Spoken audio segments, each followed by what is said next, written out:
Mercredi 30 août. À 5 heures du matin, départ de Quiberon. À 6 heures du soir, par temps magnifique, notre escadre arrive au mouillage de l'île d'Oléron. Bon vieux pays que je retrouve avec joie. Plus de lumière et de chaleur, on sent déjà qu'on s'est rapproché du soleil. 31 août. Tir du canon au large du Chasseron. 1er septembre. Compagnie de débarquement dans les bois de Saumonard. Par grand soleil, grande chaleur, cela embaume les immortels et les œillets roses dans ces bois. 2 septembre. À Rochefort, par la Canonnière, j'arrive à la maison à 5 heures du soir. La cour n'avait jamais été si verte, fleurie, touffue. C'est presque trop. Cela a un air de tombeau. La maison est silencieuse.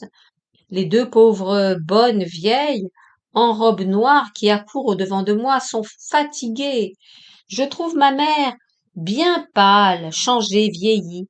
Tout cela est triste. On attend les Ramans, qui doivent arriver par la voiture de Marraine, et qui, en effet, arrivent à 6 heures pour dîner. Encore une fois, nous sommes tous réunis. 4 septembre. 2 journées passées au foyer. Ma chère mère me paraît fatiguée, que je redoute l'approche du moment où je ne l'aurai plus. J'aurais pourtant bien voulu passer encore cet été à la maison.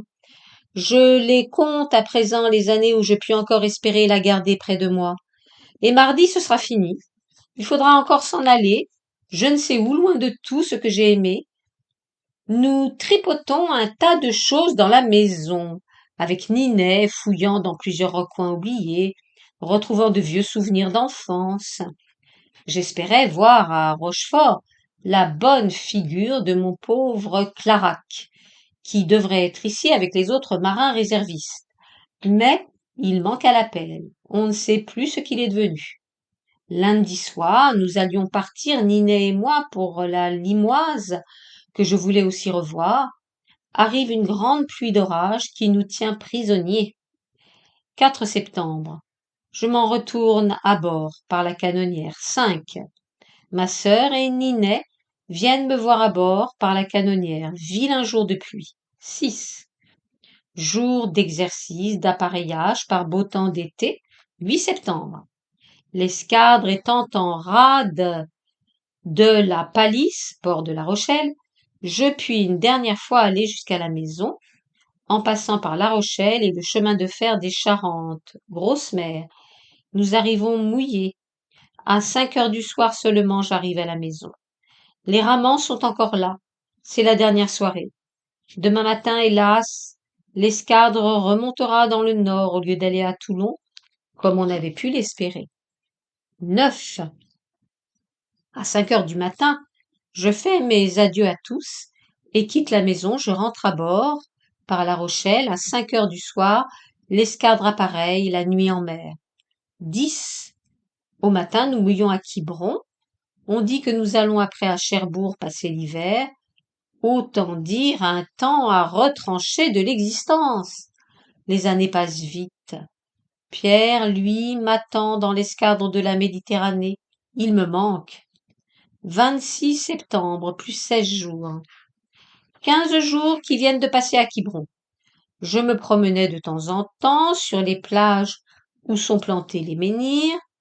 Une comète très surprenante apparaît chaque matin un peu avant le jour. Mardi 26, l'escadre appareille et va mouiller le soir aux îles Glénan. 27 septembre. Nous partons des îles Glénan le matin et arrivons à Brest le soir par le raz de Seine. J'ai tellement hâte de quitter cette surveillante et ces pays du Nord à l'approche de l'hiver que j'essaie même, en arrivant à Brest, une permutation sur le Tage, qui va faire le tour du monde. La permutation ne réussit pas. 27. Brest. Italique, une lettre. Mon cher Jubot, voudrais-tu avoir la complaisance de me faire savoir si parmi les lieutenants du vaisseau du Tage il s'en trouverait un désireux de permuter avec moi, surveillante escadre de réserve. Comme le temps presse, Je te prie de vouloir bien me faire dire cela par le canot porteur de ce billet, qui est autorisé à attendre la réponse. Mille amitiés. Si le permutant est trouvé, sois assez bon pour me donner en 2 mots des renseignements sur le bateau et me dire si je serai chargé des montres, notes, instruments de haute précision dont on se servait à bord pour obtenir l'heure de Paris nécessaire aux diverses mesures. Ce qui me ferait hésiter. J'enverrai alors ma réponse définitive ce soir. 7 octobre, plus 10 jours. 10 jours passés à Brest, je suis retombée dans mon ancien logis de la Grand-Rue, chez madame Daoulas, à la descente des Nantais. Le soir du 7 octobre, 1 heure passe avec cette jeune femme qui s'était donnée brusquement pour une nuit en juillet dernier. Presque un peu d'amour, cette fois elle est bien belle après tout. 9 octobre, plus 2 jours, à Rosporden. J'ai porté à mon petit filleul Julien son chemin de fer dont il avait tant d'envie, et nous nous amusons 1 heure durant à le faire courir sur la route au milieu de tous les petits enfants du voisinage. La journée dans les bois, la grande mélancolie de l'arrière-automne, encore une verdure admirable, presque l'intensité de vert des tropiques, mais toujours le ciel breton gris sombre, des fougères partout le long des chemins creux, et les dernières digitales et les dernières lichnis, notes, plantes dicotylédones. Lichnis roses, à nous la verdure semble plus verte, les bois plus silencieux, les senteurs plus pénétrantes à nous, qui vivons dans des maisons de planches au milieu du bruit de la mer. Il y a de grands carrefours mystérieux dans ces bois. Au loin, on voit des lignes de collines boisées, un horizon sans âge qui aurait pu aussi bien appartenir à la Gaule celtique, et toujours ce ciel sombre qui semble peser sur les lointains. Les derniers plans de la vue se perdent dans une obscurité grise dont les tons bleuâtres qui passent au noir. Dans les chemins creux, on rencontre ces femmes, aux grandes collerettes blanches, aux hautes coiffures carrées, avec les 2 ailes qui retombent symétriques sur les oreilles, comme dans les bonnets égyptiens. Elles ont des figures primitives sauvages, leur taille est très serrée dans des corsages de drap bleu, comme des corselets d'insectes, sur lesquels sont brodés 2 rangs de ces yeux et de ces bigarrures qu'ont les papillons sur leurs ailes. Sur les portes de ces cases antiques, en chaume et en granit gris, qui sont enfouies sous les arbres, on voit des vieilles assises avec des petits enfants, des vieilles en haillons de drap bleu, coupées à la mode d'autrefois, avec des restes de broderie bretonne, de longs cheveux gris, la misère du vieux temps. La maison de Pierre est triste quand il n'est pas là. Marianne cause avec moi plus intimement qu'elle ne l'avait encore jamais osé. Elle dévoile son cœur, son grand amour pour Pierre et ses inquiétudes pour l'avenir. Elle le connaît bien, mon pauvre Pierre.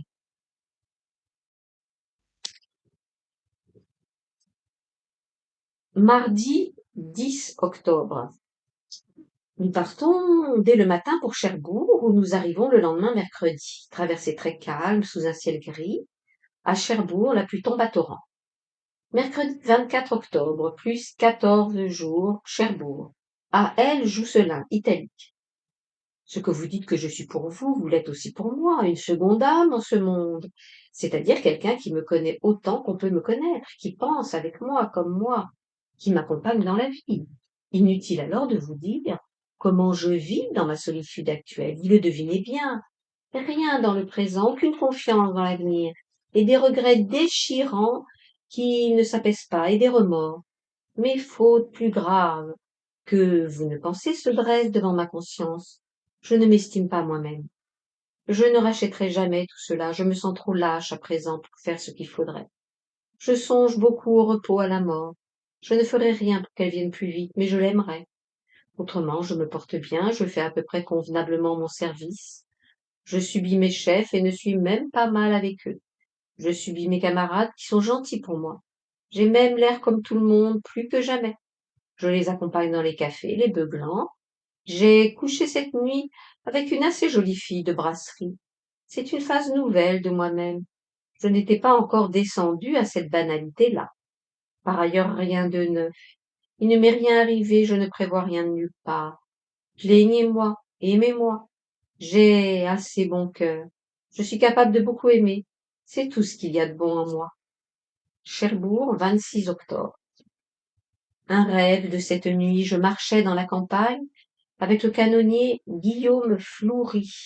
Note, le modèle du Yann de pêcheur d'Islande. Nous marchions vite tous deux, c'était pour aller faire nos adieux, avant de nous embarquer à nos familles, qui étaient là-bas assez loin, dans une espèce de village. Dans le lointain, on voyait la mer. Ce devait être dans mon pays, aux environs de Marennes. Nos familles étaient venues s'établir là ensemble, je ne sais pourquoi. Nous avions peur que le temps nous manquât pour aller jusqu'au bout. Il y avait une chaleur lourde, étonnante dans cette campagne, à peu près nuit. Le ciel d'un brun foncé, presque noir, avec une espèce de demi-lueur fauve, comme s'il y avait eu du feu par derrière. Et sur ce fond très sombre, pareil à de l'airain, il y avait des milliers de tout petits nuages pommelés lumineux, d'un rose d'aurore boréale, qui couraient très vite, en tremblotant comme dans les fantasmagories. Et maintenant ces sentiers où nous étions étaient ceux de Cataro. Je reconnaissais les myrtes et les cyclamènes. Cela me surprenait et me confondait. Fleury disait, guillemets, je crois qu'il faudrait beaucoup nous presser, capitaine, car il va faire un grand orage. Ce ciel n'a pas l'air naturel. Fin de guillemets. Maintenant, il passait sur nos têtes des bandes d'oiseaux verts, souvenir de ces plaines de l'Ouankara, note, allusion au séjour guinéen de 1874, reprises au-dessus desquelles se promènent des vols de perruches. C'étaient bien des perruches, en effet. Il y en avait qui planaient tout près de nous avec de longues queues vertes. Alors, nous ne comprenions plus. Alors, je disais à Fleury, guillemets, tu vois, nous nous sommes trompés. Nous sommes près de l'équateur, dans l'Ouankara. Je le reconnais à toutes ces perruches. Comment sommes-nous venus nous perdre ici? Fin de guillemets. L'air était morne, avec une chaleur étouffante, il faisait de plus en plus nuit, et maintenant tous ces petits nuages de lumière rose qui passaient sur le ciel sombre et lourd comme de l'airain, c'étaient des oiseaux aussi. Nous nous apercevions qu'ils avaient tous la même forme d'espèces d'ibis. Plutôt c'étaient des mirages agrandis d'oiseaux, des images spectrales roses d'ibis, qui se succédaient par milliers, et passaient toujours très vite, et en tremblotant, comme dans les fantasmagories. Nous étouffions, et nous avions peur. 26 octobre. Karagun, note en turc, journée noire. Les derniers jours d'octobre à Cherbourg, jours bien sombres par des temps affreux. Rien que l'ennui, sous toutes ses formes, et l'écœurement de tout. Un petit drame intime qui se noue à bord entre G. Fleury et Pierre Morel et moi, et qui me donne un peu de souci, dans l'obscurité grise et dans la pluie. Dimanche 12 novembre 1882. Le Friedland arrive vers 3 heures par un temps affreux, pluie à torrents, grand vent. J'ai du mal à envoyer un mot à Pierre par une baleinière. Cette arrivée me contrarie. J'ai honte de le dire. Je ne suis pas heureux de voir arriver mon pauvre ami. J'ai un rendez-vous pour demain que je voudrais lui cacher. Sans doute, il me faudra le manquer pour passer la soirée avec lui. 13 novembre, le lendemain. J'ai envoyé promener le rendez-vous d'amour pour passer cette première soirée avec Pierre. Seulement, Je lui avais conté hier que je ne viendrais pas à terre ce soir pour ne pas le manquer. Il me faut l'attendre sur les quais de Brest. Grand vent.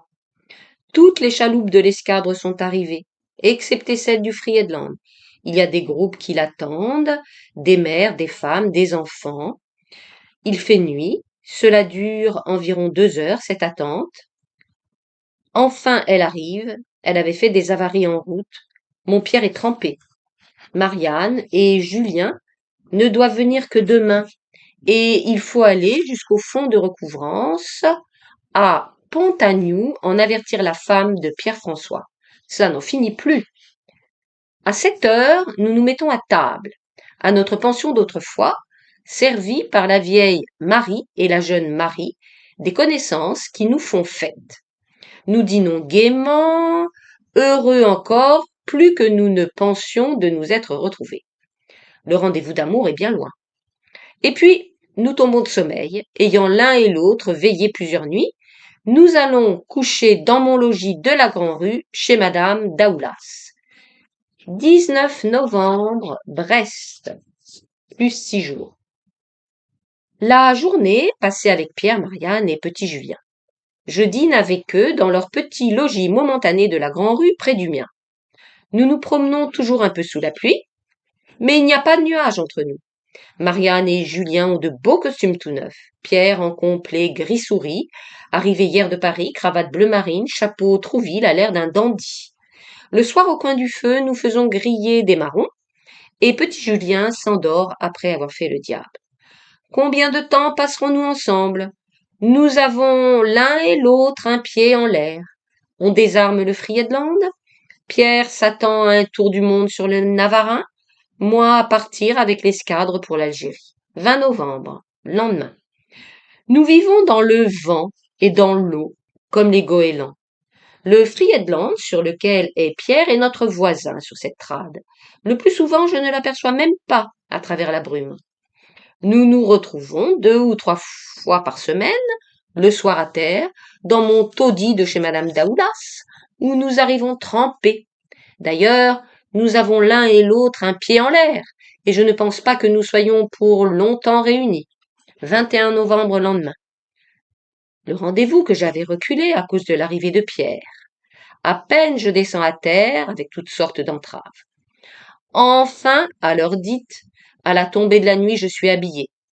Je monte en me cachant dans une voiture qui roule sous les fenêtres de Pierre qui me croit à bord. C'est à force de petites ruses que nous avons trouvé le moyen d'aller souper dans une ville voisine. Très tard, nous sommes à table, elle et moi, dans une salle d'hôtel silencieuse, où on nous allume un grand feu, dehors la pluie fouette les vitres. Il y a pourtant un peu d'amour cette nuit-là entre nous deux. C'est, je crois bien, la première fois, du moins depuis que nous sommes l'un à l'autre, car jadis avant, il y a 4 ans, je l'avais un peu aimé. Une lettre en italique. Mon bon frère, es-tu bien décidé à partir sur ce petit toit?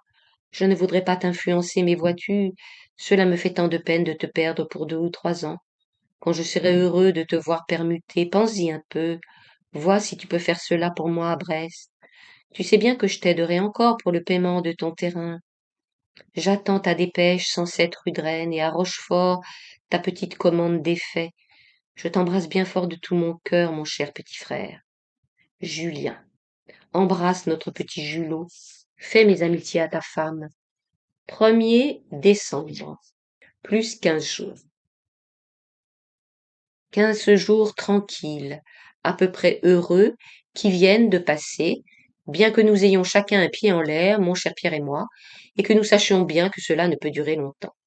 À peu près tous les soirs, je dîne avec eux dans leur logis de la Grand-Rue qui est près du mien.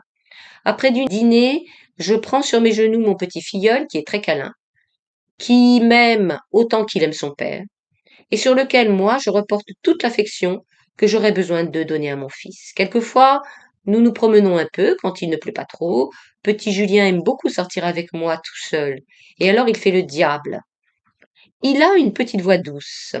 Il est fin, mignon, toujours de bonne humeur, toujours son bon petit rire, toujours en train et content de tout.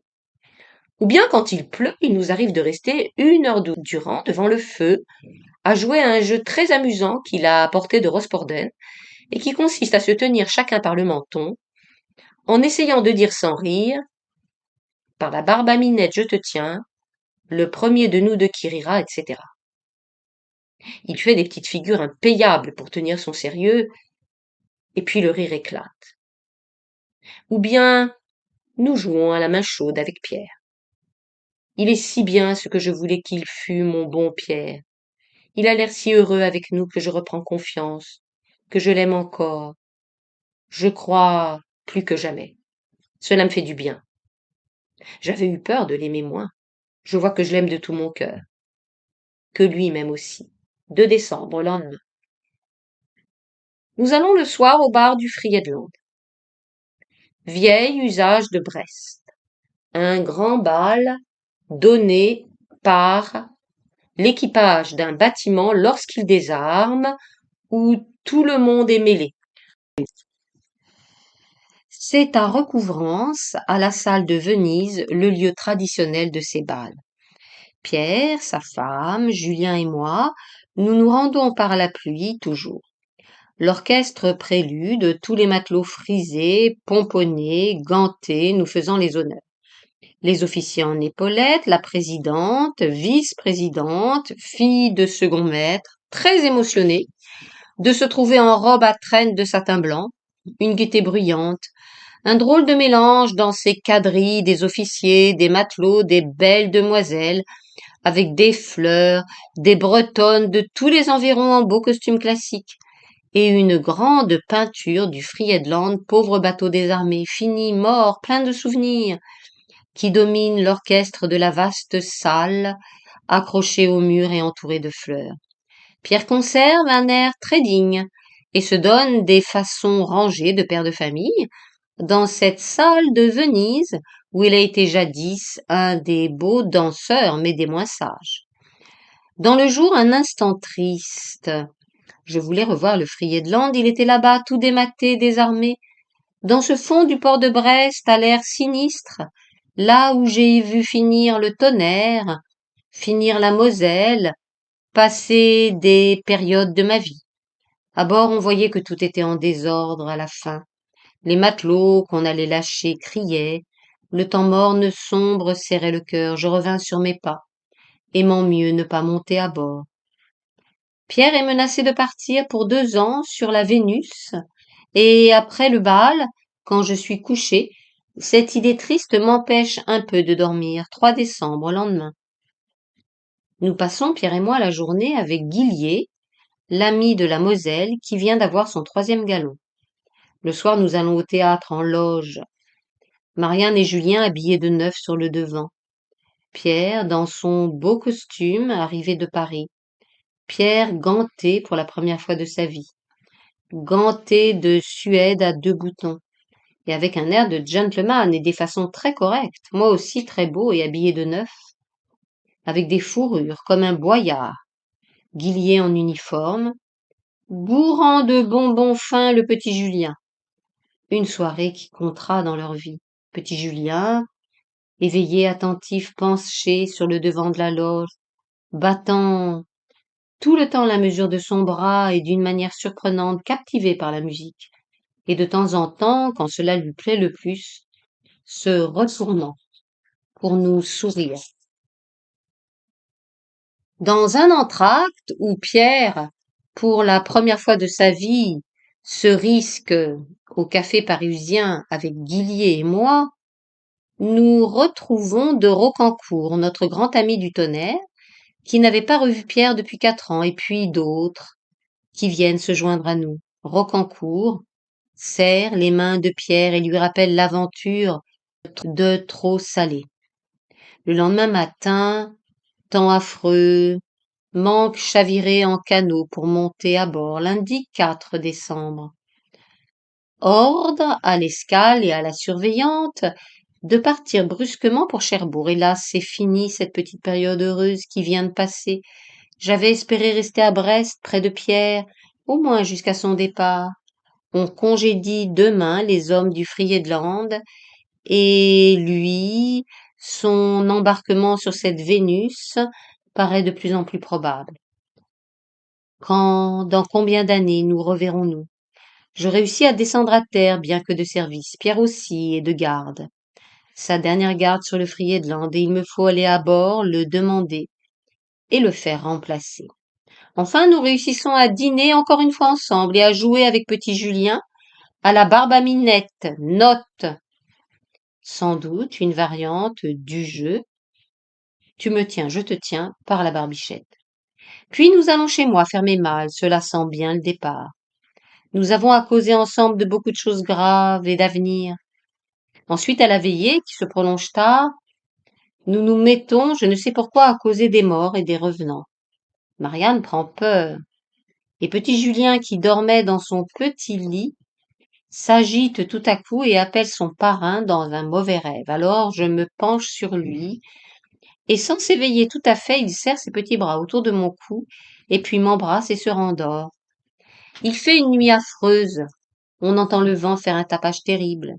Je ne pourrai seulement pas rentrer à bord, peut-être demain matin, et l'escadre ne partira pas.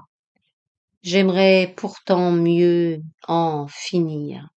5 décembre. À 7 heures du matin, avant de rentrer dans l'arsenal, Pierre vient me faire une dernière petite visite d'adieu dans mon logis de chez Madame Daoulas. Les malfaites, tout en désarroi, le vent terrible secoue les vitres, ce voyage en canot de tout à l'heure semble un problème. Assis tous les deux devant le feu avant le jour, les bougies allumées, nous avons encore une demi-heure de paix à passer ensemble. Guillemets. Savez-vous que j'ai rêvé de revenants, moi, cette nuit? Me dit Pierre avec un air encore un peu effrayé. C'était un mort qui était dans une grande bouteille et qui m'appelait. Alors je l'ai fait sortir et lui ai demandé qu'est-ce qu'on fait? Qu'est-ce qu'on sent quand on est mort? Il m'a répondu rien. On reste sous la terre. Il parlait tout bas, avec une voix faible. Il s'est mis à me poursuivre, à vouloir m'attraper, et je ne pouvais pas courir. Alors, vous m'avez fait monter dans une voiture, où vous êtes monté aussi avec moi, et dans cette voiture, j'étais obligé de tourner la terre pour que le mort qui courait après ne puisse plus me voir. Fin de guillemets. L'heure passe. Pierre et moi, nous avons oublié un tas de choses. Nous courons 3 ou 4 fois de l'un chez l'autre, montant et descendant 4 à 4, les grands escaliers noirs de nos logis de la grande rue. Cette grande rue a l'air sinistre ce matin. Avant jour, ces vieilles maisons sombres, couvertes de neige. Le vent siffle toujours, il y a quelques étoiles au ciel. Dans la rue commence ce piétinement de sabots, dans l'obscurité qui est caractéristique de ce quartier, les ouvriers qui vont à l'arsenal. Le jour commence à se lever, voici le commissionnaire qui vient enlever mes malles. J'embrasse Pierre, je souffle ma bougie, et nous nous sauvons tous deux en courant dans le port sous un grain de neige qui nous fouette la figure. Là, dans ce port, nous nous séparons, toujours en courant, nous sommes en retard. Lui s'en va là-bas au Friedland, moi à mon canot. Nous nous séparons avec une poignée de main banale devant la foule des ouvriers. Et c'est pour combien de temps cet adieu-là, mauvais temps en canot pour rentrer à bord, le départ de l'escadre remis au lendemain. Le soir de 4 à 7, je redescends à Pierre, dîner avec Pierre et Marianne et leur faire une seconde fois mes adieux. À 7 heures, je rentre à bord. Je suis de quart de nuit et nous devons partir demain matin, 6 décembre. Encore un temps affreux et le départ remis. Le soir à 7 heures, je descends à terre. Encore une soirée passée avec Pierre et le petit Julien. Encore une fois, nous nous amusons à la barbe à minette. Et puis, un peu plus tard, je leur dis adieu et m'en vais me coucher dans mon gîte de chez Madame Daoulas. La nuit, je rêve de Stamboul, du grand bazar. Je promenais ma mère et ma sœur dans ce dédale familier, leur expliquant les choses, et je cherchais le vieux Caïroula, l'immonde. Je le cherchais avec anxiété partout dans la foule, sachant que lui, surtout, pourrait m'aider à retrouver la trace bien-aimée que j'ai perdue.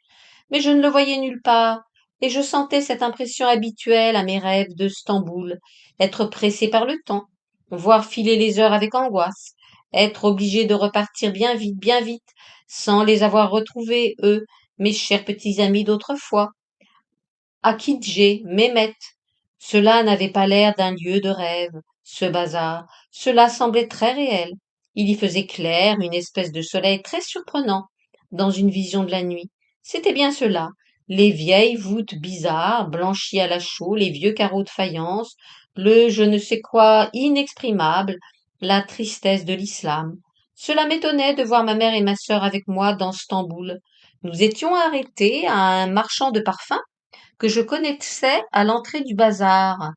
Stamboul était singulièrement petit, un village. On le voyait finir, et puis la campagne aride, avec des platanes, toujours une espèce de soleil sur tout cela. Je ne comprenais pas cette campagne tout de suite à toucher ce bazar. Où était donc passé Stamboul, la ville immense, les quartiers lointains, les faubourgs d'Eyoub? Rien que la campagne triste, au soleil pâle. Je m'éveillais au coup de canon du port. Pierre n'était pas venu me dire adieu en passant comme c'était convenu. Où pouvait-il être? Peut-être pas réveillé. Alors il serait en retard pour l'appel à la division. Je me levai et courus chez lui par la rue, aux maisons noires, aux pavés blancs de neige. En effet, Pierre dormait. J'embrassai une dernière fois petit Julien, qui ne se réveilla pas, et nous partîmes en courant, Pierre et moi. Nous avions encore un quart d'heure à passer ensemble au coin de Monfeu avant jour. Le quart d'heure passa vite, Pierre m'embrassa et s'en alla. C'était sans doute de vrais adieux cette fois. Il faisait plus beau, l'escadre allait sans doute partir, le jour tardait à se lever, j'avais la tête toute pleine de mon rêve de Stamboul, ce bazar entrevu sous une espèce de soleil, cette tristesse de l'islam, et une angoisse en pensant à elle, à Kidjé. Quelle chose étrange que cette espèce de cendre que le temps jette sur son souvenir. Ce même jeudi 7 décembre, le jour levé, je rentrai à bord. Encore quelques rafales de neige. Le départ remis au lendemain, je descends à terre à 4 heures du soir. Dîner encore une fois avec Pierre et sa femme. Après le dîner, comme j'ai une course à faire, petit Julien vient mettre ses bras autour de mon cou et dit tout bas: J'irai avec toi faire la course, dit parrain. On l'enveloppe bien et il sort avec Pierre et moi. À 11 heures, je leur dis bonsoir et rentre chez moi. 8 décembre, plus de jours. Encore une petite visite de Pierre avant jour, avant l'heure de l'appel au quartier. Un instant à passer ensemble au coin du feu à cette heure matinale. Puis nous nous embrassons encore une fois, nous nous disons adieu, je rentre à bord à 8 heures. Encore mauvais temps, encore le départ retardé jusqu'à demain. Je redescends à terre à 4 heures du soir pour dîner encore une fois avec eux. Je trouve Marianne toute seule avec petit Julien. Pierre n'est pas encore arrivé, elle est inquiète. Il arrive en courant, rien que pour nous avertir. Tous les seconds maîtres sont consignés au quartier ce soir, et lui comme les autres. Vite, il faut qu'il s'en retourne. Nous allons le conduire un bout de chemin. Guillier et moi, tenant Julot par la main. Je reviens, dîner seul avec Marianne. Je rentre à bord à 7 heures. 9 décembre. Très beau temps par hasard. Pourtant, on dit le matin que nous ne partirons pas encore. Pierre est de garde, au bastion du fer à cheval à l'entrée du port, et il a été convenu hier au soir que nous irions, petit Julien et moi, lui rendre visite dans son poste. Ce beau temps calme, ce soleil, surprenant après ces obscurités sinistres auxquelles nous sommes habitués, on dirait un printemps. Mais à 9 heures, signal de l'amiral, allumez les feux. Allons, c'est bien le départ cette fois. Pas de promenade avec petit Julien. Je ne les reverrai plus de bien longtemps peut-être. Et justement hier, je leur ai à peine dit adieu pensant revenir. À 11 heures nous partons. Brest s'éloigne dans le soleil, et mon cœur se serre. En route pour Cherbourg, temps calme tout le long du chemin. Ces 3 semaines que je viens de passer et qui sont finies ont été assez douces. Nous habitions de tristes bouges noires par des temps sinistres, affreux, vivant dans le brouillard sombre et dans le vent. Mais nous étions bien le soir au coin du feu, et c'était amusant de jouer avec petit Julien à la barbe à minette. Et quand je tenais sur mes genoux ce petit enfant qui m'embrassait, Il me semblait que c'était mon vrai fils, à moi, qui m'était rendu. Marianne nous gâtait beaucoup. Nous étions entourés tous les trois, il paraît. Pierre, petit Julien et moi. Alors, tous les soirs, il nous fallait boire de grands bols de lait, et cela me rappelait la maison, les gâteries de ma chère vieille mère, les soirs d'hiver. Dimanche 10 décembre, en mer. J'ai le quart, de minuit à 4 heures du matin, temps calme, la mer comme un miroir, le ciel froid, plein d'étoiles, la comète jetant au milieu sa longue queue lumineuse. Je songe à Pierre que je viens de quitter, qui va partir Dieu sait pour quel pays. Je songe à Stamboul. Mon rêve d'avant-hier me poursuit comme un avertissement, un appel mystérieux. Je veux y aller et tenir mon serment. Note. Retourner à Stamboul et retrouver Hatice. À 7 heures du matin, nous arrivons à Cherbourg où il neige.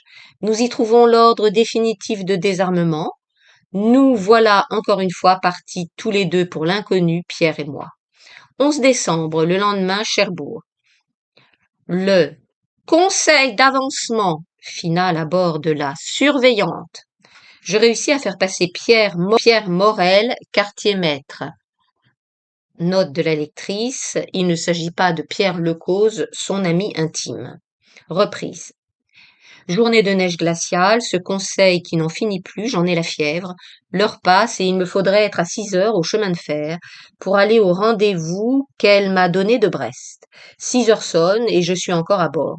Le rendez-vous est manqué. Elle m'attend dans une petite ville voisine où elle est venue. Pas d'autre train le soir. Et nous retrouverons-nous jamais? Alors je sens que je l'aime, celle-ci encore. Toute la soirée je reste aérée dans les rues. Le sommeil refuse de venir. Mardi 12 décembre. Le rendez-vous manqué hier a pu être remis à aujourd'hui par dépêche. Ce sera chez moi, à Cherbourg, dans mon logis de hasard. L'entrée en est si noire que ce n'est pas compromettant pour elle. Qui pourrait la voir? L'heure est passée et elle ne vient pas. La fièvre de l'attente est une chose cruelle. 1 heure en retard, elle vient quand je ne l'espérais plus. Et alors, quand la porte est fermée sur nous deux et qu'elle est là, assise devant mon feu, sa présence illumine et réchauffe tout dans cette chambre triste. Elle est belle. C'est l'ardente jeunesse qui est venue encore une fois s'asseoir à mon foyer. À Brest cet été, je la subissais, parce que l'image de l'autre était encore vivante en moi. À présent, je l'aime. Toujours le 12 décembre, sur la Surveillante. Italique. Mon cher Lebert, je viens de recevoir votre lettre. J'écris de suite à monsieur Kergroen en lui expliquant que vos parents sont venus pour vous voir et j'espère bien qu'il vous fera obtenir la permission de faveur pour ce soir mercredi. Je regrette de n'avoir pas reçu votre lettre un peu plus tôt, car j'aurais demandé cette permission à votre commandant en second, avec qui j'ai causé tout à l'heure. J'ai un mot à vous dire pour votre prochain embarquement. Aussi je vous prie de passer chez moi ce soir, avant d'aller rejoindre vos parents. Je demeure rue de l'Union numéro 8. Vous n'aurez qu'à me demander au bas du cordonnier Materne qui vous conduira à ma chambre. Je serai là à partir de 4h30. Une poignée de main. Julien Viau, lieutenant de vaisseau. Suite du journal. Un temps pur et délicieux sur ce voyage en Bretagne. Cette étrange demande en mariage se fait le soir, par un tranquille coucher de soleil d'hiver. Et tout cela, qui était si imprévu, passe si vite qu'il m'en reste comme d'un rêve des impressions bizarres, mélancoliques, que le temps emportera vite. Mercredi 13 décembre, lendemain. Un peu avant jour, je vais la reconduire au chemin de fer, très voilée. Après, je vais errer sur les quais, attendant l'heure de rentrer à bord. 15, lendemain. Matinée froide, glaciale, assez pure, très calme. À 8 heures, le pavillon d'amiral de notre escadre s'amène. Avec un salut des coups de canon, c'est la fin.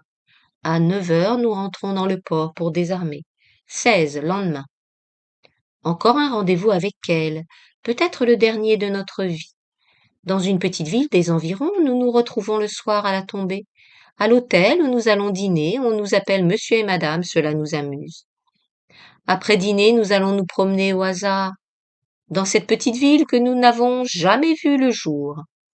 La soirée est sombre, froide, les passants nous regardent, examinent nos fourrures. Nous tournons autour de la vieille église qui paraît grande et magnifique au clair de lune. Nous nous amusons à entrer dans plusieurs petites boutiques encore ouvertes pour acheter diverses petites choses. On nous appelle toujours monsieur et madame, nous aimons cela. Avant jour, le lendemain, ce sont les adieux. 16. Le lendemain. Sous la pluie, je fais charroyer mes malles, démolir ma chambre de bord, et je quitte sans regret la surveillante, donnant quelques poignées de main de droite et de gauche à de braves garçons qui se sont postés sur mon passage pour me dire adieu. 2 jours de course, de malles dans Cherbourg, attendant une dépêche qui n'arrive pas, une dépêche pour cette entreprise qui me trotte en tête et que je vais peut-être faire dans un pauvre petit village perdu des côtes du Nord. Tous les matelots de l'escadre congédiés font grand tapage par les rues. On ne dort plus avec leurs chants. Enfin, je pars le lundi. Je vais dans l'Est, du côté de la frontière suisse. En route, je reçois la dépêche de A.M. et je rebrousse chemin vers la Bretagne. 20 décembre. Plus 4 jours. J'arrive à Paris. La soirée chez Alphonse Daudet. 21, lendemain. Vie agitée surmenée, des compliments, des succès, tout ce monde factice qui me fatigue et m'ennuie. Souper chez Peters. Note. Ce restaurant est mentionné plusieurs fois dans le journal des Goncourt.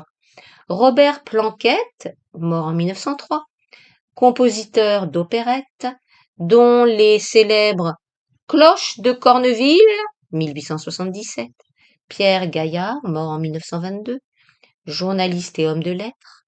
Loti travaille avec eux à un projet d'adaptation du Mariage de Loti qui n'aboutira pas. Dans une lettre inédite du 26 février 1883, Planquette écrit, guillemets, « Cher Monsieur Viaud, moi aussi je suis bien en retard pour vous remercier de votre prélude et de vos petits chœurs, C-H-O-E-U-R-S, chœurs, et de vos petits chœurs tahitiens. » Fin de guillemets. C'est Reynaldo Hahn qui, en 1898, signera la musique de L'île du rêve d'après Le mariage de Loti. Reprise. Souper chez Peters avec mes collaborateurs pour l'opéra comique, Planquette et Giffard. Souper à tout casser. Après, nous travaillons au piano, jouant des choses un peu folles, mécontents les uns des autres, emballés et nous comprenant bien. PLC. Note, ceci sera une lettre de Pierre Lecor. PLC, Rosporden, le 19 décembre, écrit en italique. Mon bon frère, je suis heureux de vous savoir à Paris où j'espère vous êtes bien et où vous vous plaisez.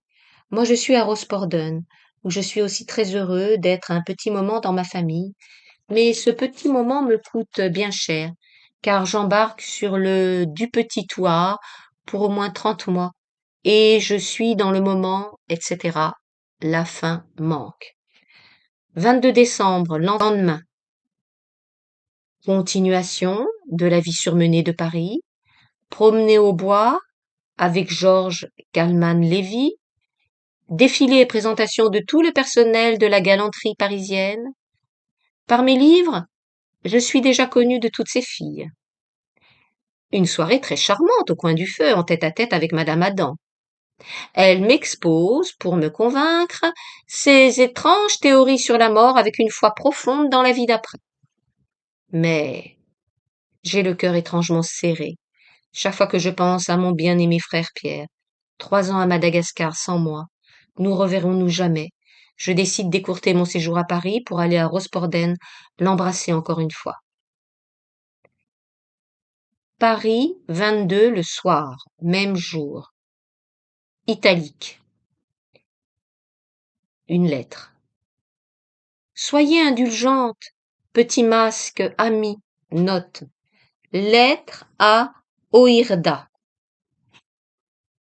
Pour mon papier, qui est celui d'un mauvais café borgne des environs de la gare Montparnasse, j'attends 10h30 pour prendre le train de Bretagne. C'est moi-même qui suis allée ce soir chercher votre lettre chez Kalman Levy. Vous voyez que je n'ai pas été long à reparaître. Je vous expliquerai bien pourquoi je suis revenu si vite, mais cela ne vous intéresserait pas. Je comptais m'arrêter quelques jours à Paris. Une dépêche me rappelle en Bretagne, dans mon petit logis mystérieux. J'y vais pour dire adieu à mon grand ami, mon unique ami, un pauvre matelot, mon frère Yves, des fleurs d'ennui, qui vient de recevoir l'ordre de partir pour 3 ans à Madagascar. Nous ne nous étions guère quittés jusqu'à ce jour, et j'ai le cœur serré de ce départ. Vous voyez que je commence à vous compter mes petites affaires. Avec mon étourderie habituelle, je me suis trompé d'1 heure et suis arrivé beaucoup trop tôt à cette gare. Il en résulte que je vous écris pour tuer cette heure-là. Je n'aime pas la petite correspondance du Figaro et je ne m'en servirai plus. Vendredi prochain, vous trouverez encore un mot à votre adresse. Je barbouille au milieu de quelques messieurs en casquette de soie ou en chapeau râpé. Ce milieu m'écœure. J'ai passé ce soir 2 heures très charmantes au coin du feu avec madame Edmond Adam. La connaissez-vous? Je l'aime énormément. À 2 heures, par ce temps gris, je suis allée au bois avec un de mes amis. Comme c'était vendredi, j'ai fait faire un détour pour venir par la rue Montaigne. Petit cheval jaune sautillant, petit groom jaune, tout jaune. Avez-vous vu passer cela? J'espère bien que non. Je vous serais apparu sous une piètre figure. J'étais en tenue de voyage assez malpropre. Puisque vous savez mon nom, intrigant petit masque, écrivez-moi directement. Je vous envoie l'adresse de mon logis officiel, où je serai bientôt pour un peu de temps. Le logis dont il est parlé dans Fleurs d'ennui, vous souvenez-vous? Puisque vous en appelez à ma discrétion, je vous donne ma parole d'honneur de ne plus montrer vos lettres qu'à Moumout et à Sulema. Note la chatte et la tortue. Mais je dois vous avouer que j'ai montré la seconde à un de mes amis de Paris qui s'est perdu en conjectures. J'étais dans mon droit, puisque vous vous mettiez en garde contre moi. Mais à présent, ayez confiance, je ne dirai plus rien. Dimanche 24 décembre, à 11 heures, dans la nuit de Noël, j'arrive à Rosporden pour cette dernière visite d'adieu. Pierre, Marianne, petit Julien sont à m'attendre à la gare. À la maison, nous trouvons que le vent et la pluie ont éteint le feu. La grosse cosse de Noël refuse de flamber. Le souper n'est pas cuit. Je me couche très tard, fatigué, triste. Petit Julien met son soulier dans la cheminée. Le vent d'ouest gémit toute la nuit. 25 décembre, Rosporden. Un temps lugubre de tempête sur ce jour de Noël. De la Bretagne noire à la Yann d'argent, note Yann d'argent était un peintre breton, mort en 1899. Reprise. De la Bretagne noire à la Yann d'argent, je me souviendrai longtemps de cette messe dans la vieille église de granit, de ces chants primitifs, de ce bruit du vent au dehors. Debout au milieu de tous ces hommes à longs cheveux en costume d'un autre âge, je tenais par la main petit Julien qui relevait sa petite tête de temps en temps pour me regarder et sourire. Mais cette séparation du lendemain rendait tout cela sinistre. La journée au coin du feu avec Pierre, causant de 1000 choses, en nous pressant de tout nous dire, comme des gens qui vont se quitter peut-être pour toujours. Et toujours la tempête dehors, le temps sombre, un air de mort sur les choses. Je regarde mon cher Pierre, je le regarde bien, pour fixer dans mes yeux ces traits que je ne verrai peut-être plus. Et à la tombée de la nuit, nous parlons des fantômes, de la vie d'après, de l'éternité. Le soir, à la veillée, nous retrouvons un peu de gaieté après souper, devant la cosse de Noël, qui donne ce soir un beau feu clair, une flamme joyeuse. 26 décembre, c'est le dernier jour. Encore le temps sombre, le vent sinistre, à midi sous la pluie, Pierre et petit Julien viennent me conduire à la gare. Je pleure un peu en embrassant Pierre. Je vois que lui pleure aussi. Le train s'en va et du plus loin que je puis les voir, je les regarde. Pierre et son fils. Je ne distingue plus que la flèche grise de l'église, les temps tristes. Tout cela disparaît. Derrière les bois sans feuilles, c'est fini. 3 ans qui vont passer sans que je revoie Pierre, si je le revois jamais. C'en sera fait de notre jeunesse quand nous nous retrouverons. À Nantes à 7 heures, couché à l'hôtel. Vers 2 heures du matin, je me réveille avec une espèce d'angoisse de ce départ de Pierre. 27 décembre. J'arrive à Rochefort, maison vide. Mélanie, note, la vieille servante de la famille Viau. Mélanie seule est à m'attendre. Ma chère vierge mère et tante Clarisse sont à Marennes, où j'irai sans doute les retrouver demain. La soirée chez les dames Duplay. Ma pauvre petite camarade Marie, encore bien souffrante, essaie de chanter pour moi. Je n'ai le cœur à rien. 28 décembre. On m'attache à la direction du port et on me refuse ma permission pour Marennes. J'avais pourtant bien besoin d'aller un peu me réchauffer là-bas. Je vais passer 4 ou 5 jours seule au logis. C'est la première fois de ma vie. 31 décembre. 4 jours que je viens de passer seule à la maison, seule le cœur serré. J'ai vite fait de prendre mes repas, en compagnie de Moumoute et de Mélanie. Mes soirées seules avec Moumoute. Je ferme les portes, j'éteins partout. Je vais coucher Moumoute et me coucher moi-même. Il me semble que je suis seule au monde. On m'invite à déjeuner, à dîner, chez Eugénie, chez Henri, note Henri Duplay. Ma pauvre petite camarade Marie est bien douce, bien affectueuse. Samedi, je lui porte pour ses étrennes un gros bouquet de roses. Cette journée du 31 décembre est la plus triste de toutes. Je suis de garde dans l'Arsenal. Pluie étant sombre tous les jours. Je dîne à 4 heures avec Moumoute, servi par Mélanie, et puis, à la nuit tombante, je rentre dans le port, m'enfermer dans le logis de l'officier de garde. C'est une solitude et un silence complet dans ce port la nuit. De temps en temps, une ronde qui passe, une sentinelle, qui est la fanale, et je songe tristement aux choses évanouies, à Pierre qui m'a quittée. Elle finit lugubrement cette année, qui a été pour moi si remplie, troublée, pleine d'amour, d'angoisse. Je songe avec une tristesse infinie que l'année qui va commencer et l'autre après, et peut-être l'autre encore, finiront sans que j'aie revu Pierre. Chose étrange, le seul mot d'amitié qu'on m'ait dit ce 31 décembre m'est venu d'une inconnue, celle qui signe Oirda la rose, et qui commence à prendre place dans mon imagination. Avec sa lettre charmante, il y avait une précieuse petite médaille de Saint-Georges en or, enfermée dans un sachet exquis et parfumé. Elle me prie de la porter comme talisman. En effet, j'en ai besoin. J'ai passé cette dernière soirée de l'année à écrire à cette inconnue. Note. Cette amie encore inconnue était Blanche Lee Shield.